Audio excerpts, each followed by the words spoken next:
Hello, मी doctor Manisha Khairnar. जेव्हा मी pimples येणं हे आपण काही केसेसमध्ये बघतो, तर फक्त पिंपल हा काही स्किन इश्यूज निर्माण करू शकतो, जसं की कोमेडॉम्स असेल, व्हाईट हेड्स असेल, ब्लॅक हेड्स असेल, ह्याचं कालांतराने पिंपलमध्येच रूपांतर होतं आणि त्या पिंपलला कधी कधी इन्फेक्टिव्ह पिरुलेंट म्हणजे काही पस फॉर्मेशन होतं किंवा सिस्टिक ॲक्ने म्हणतो आपण आणि इव्हेंच्युअली ते ॲक्ने स्कार्स फॉर्म होतात, म्हणजे अनइवन स्किन होते, चेहऱ्यावरती खड्डे पडणं हा प्रकार पिंपल नंतर होऊ शकतो।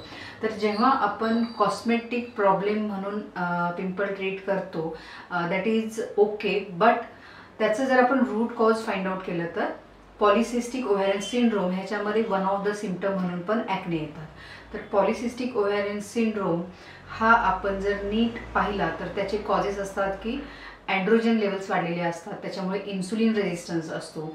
तर जोवर आपण रूट कॉज ट्रीट करत नाही तर टू कट द ब्रँचेस म्हणजे फक्त ॲक्ने ट्रीट करणं, स्किन प्रॉब्लेम्स ठीक करणं हे नसून तुमचं लाईफस्टाईल पण मॅनेज करावं लागतं।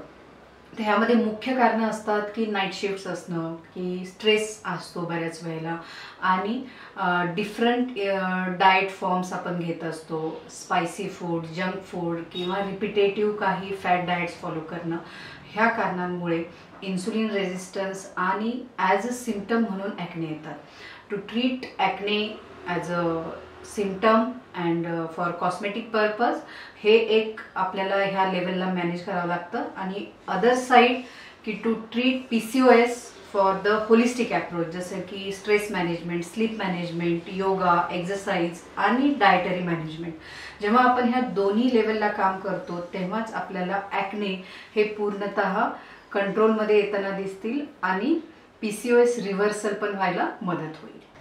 फूड टू प्रिव्हेंट ॲक्ने असं जर आपण पाहिलं तर त्यामध्ये मुख्यतः शुगरी फूड हे टाळले पाहिजेत। तर ह्यामध्ये हाय ग्लायसेमिक इंडेक्स असणारे फूड्स हे अवॉइड केले पाहिजेत, जसं की चॉकलेट्स, आईस्क्रीम्स आणि काही पेस्ट्रीज वगैरे। तर हे प्रकार आपण टाळले तर पिंपल्स हे आटोक्यात यायला मदत होते। त्याचसोबत जे हायली प्रोसेस्ड फूड आहेत की जे बाहेर आपण खातो की त्याचं प्रोसेसिंग हे खूप असतं की फ्राईंग, डीप फ्राईंग ह्या प्रकाराने ते आपल्याला ॲक्नेसाठी प्रमोटिंग फूड म्हणून ते ठरतात। तर टू अवॉइड दीज फूड्स हे एक की आहे टू अवॉइड पिंपल्स। आणि सेकंड थिंग की एक्सरसाइज हा एक प्रोटेक्टिव्ह रोल प्ले करतो।